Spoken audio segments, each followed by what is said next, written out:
Hi there, this is Ronnie coming at you with a video.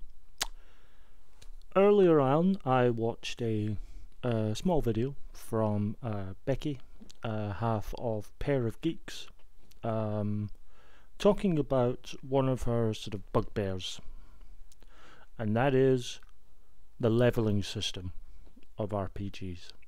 Not all RPGs use the level system, but a fair chunk of them do. Especially the sort of the heavy hitters, the big ones like D&D and Pathfinder. I'll put a link to her video. Very enjoyable as always. I like Becky's videos. They tend to be, and Jason actually, the other half of Pair of Geeks. They tend to be thought-provoking and interesting, even if it's a point of view and I kind of go, not quite with you on that one. They're always entertaining and they're always put in a way that is interesting to watch. So, you know, if you like your RPGs and you're not already subscribed to them, subscribe. They're fun. Anyway, that's my advertising over. So I thought I would do a video. I did do a comment on their page, but I thought I'd do a video. How do I feel about leveling? Now, just to say, I have games that use levels. I've got Dragon Age, I've got Blue Rose Age, I've got Dungeon Slayers. True 20 uses levels but doesn't use experience points. You level up and the GM tells you to. And Savage Worlds uses levels, but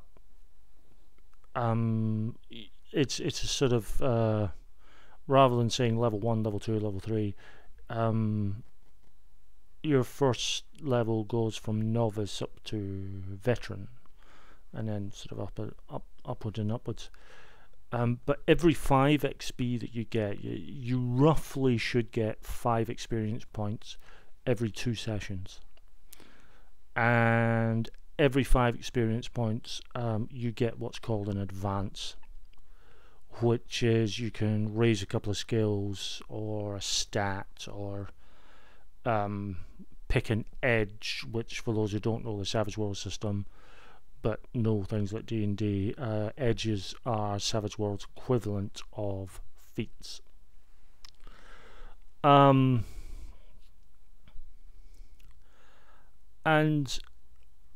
I also have games that don't use levels at all. Either you get a game where you'll get a certain amount of points, always kind of, people go, oh god, that you can use to augment skills. You pay into them. Cult uses a system. Toon actually uses that system as well. Then you've got the BRP system, which powers a few games. The 2 games that I have that it powers are Call of Cthulhu 4th and Nephilim. And in that system, every time you use a skill, you put a little check mark to it. Skills are percentile based, so they're scored out of 100. And what you do is, at the end of the adventure, end of the scenario, you'll roll a D100, and you're trying to get over your current level.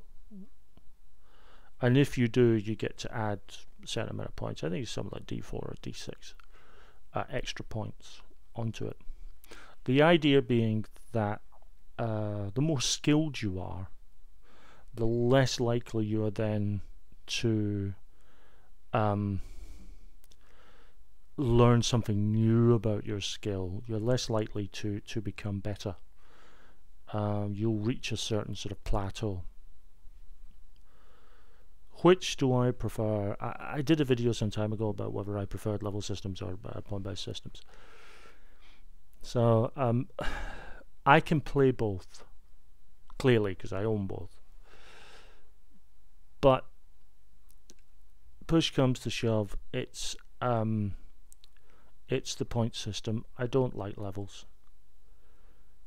Interesting, one of the comments on Becky's video was someone saying, you know, experience points works, it works for Diablo, and I'm like, no, I don't want my games to run like a video game. That's why they're role-playing games. They're not video games. Yes, I may get comments about that. Don't care.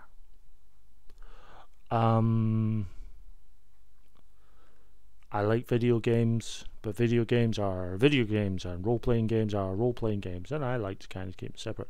Unless I'm doing something silly, kind of send up, which I'm tempted to do actually for an upcoming game. But anyway.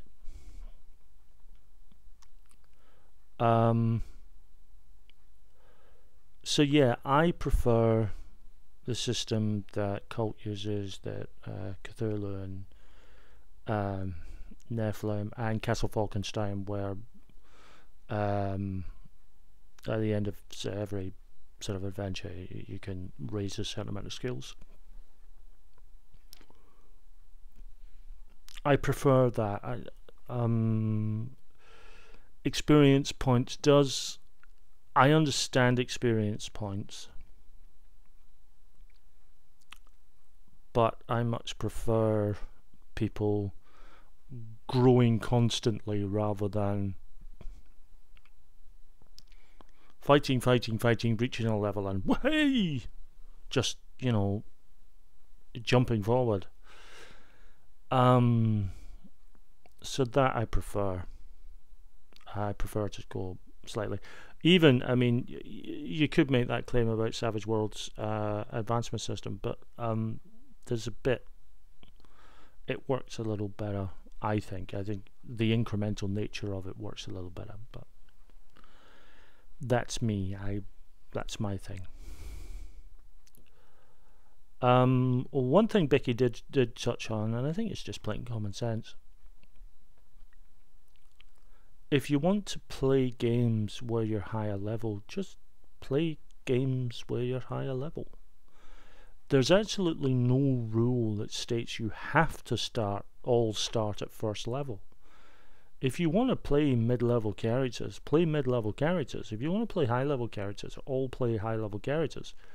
It just means the GM is going to have some work to do, but, you know, that's why we're there.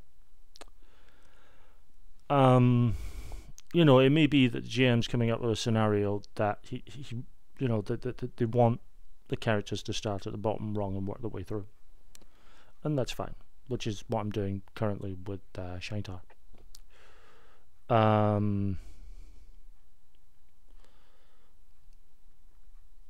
So yeah, that's my views.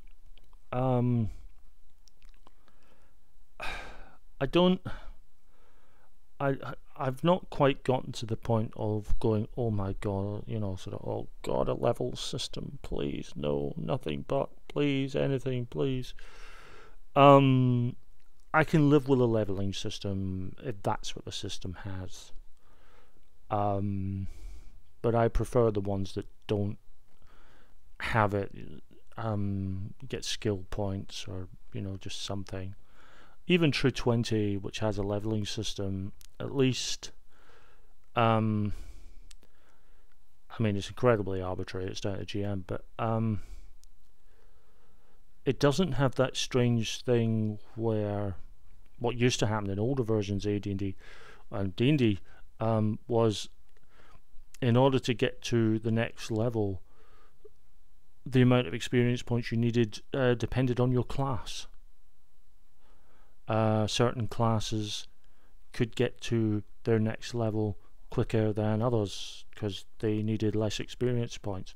That was incredibly arbitrary, in my opinion. It's just bloody stupid. So yeah, that's my thoughts. Thanks for watching. Check out their video, and I'll be back soon with another video.